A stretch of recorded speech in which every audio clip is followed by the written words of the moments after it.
Hello मित्रांनो, एवढ्यात आपण कोरावळा इथे एक स्पेक्टॅकल कोब्रा रेस्क्यू केलेला आहे. आमचे सिद्धेश भाऊ यांना कॉल केला होता जामघरमधनं.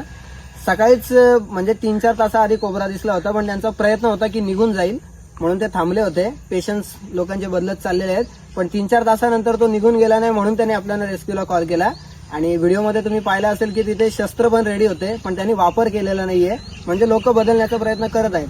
आणि रेस्क्यू केल्यानंतर आपण हार्डली 100 मीटर वरती त्याला सोडायला आलेलो आहोत 5 मिनिटांमध्ये. आणि ज्यांच्या समोर पकडलं होतं त्यांनाच जोडीला घेतलाय, कारण की लोकांना बरेच डाऊट येतात की सापांचं विष वगैरे काढलं जातंय. तर लगेच आपण त्याला इथे रिलीज करत आहोत.